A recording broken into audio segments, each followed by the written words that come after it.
What's up VideoFort Nation, this is VideoFort Ruan with another awesome VideoFort tutorial. So in this video we're going to be looking at how to create a camera in 3dsmax, and there are actually a couple of ways to create a camera.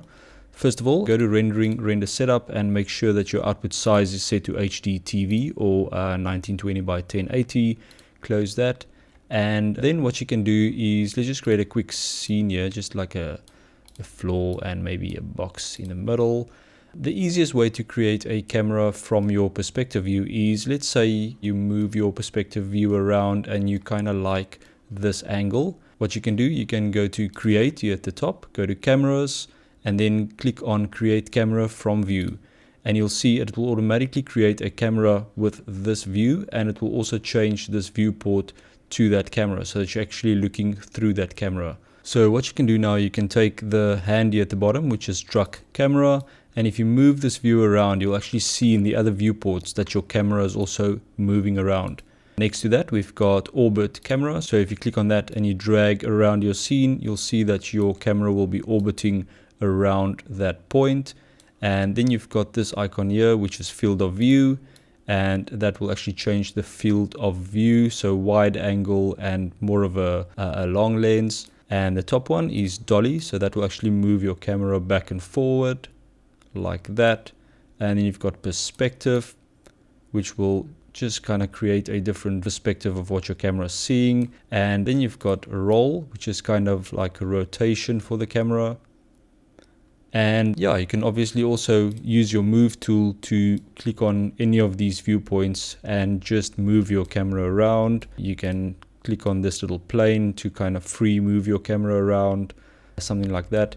And another way to create a camera, let's delete this camera, and I'm going to go back to perspective view. You'll see it will automatically switch back to perspective. And if you click on the little camera icon here at the top, you can choose from standard camera or V-Ray camera. So for now, let's just use a standard camera. And if you click on target, you can click and drag, and that will actually create a camera for you. So now we're still in perspective view here. You can see there's the camera. And if you want to change this view to look through that camera, you can right click on perspective, cameras, and camera 1, and it will automatically look through that camera in this viewport. Let's quickly look at the V-Ray camera. So I'm going to delete this camera, and I'm going to go down to cameras again, and let's click the drop down and select V-Ray. And then I'm going to create a V-Ray physical camera, which is this button here. And I'm going to click and drag again. And it looks kind of similar than the target camera, but you'll see it's got this little grid thing going on. And let's look through that camera. So on the perspective viewport, right click on perspective, cameras, and select your V-Ray camera. And if you click on your V-Ray camera and go to the modify panel where the settings are, you'll see that it's got quite a lot of settings here. And this you can also change between a still camera, movie camera, and video camera.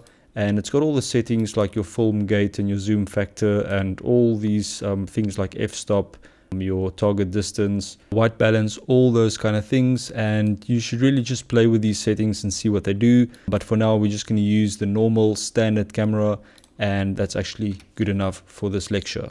And also remember to check out VideoFort.com and buy a sweet t-shirt. Right, I'll see you guys in the next video.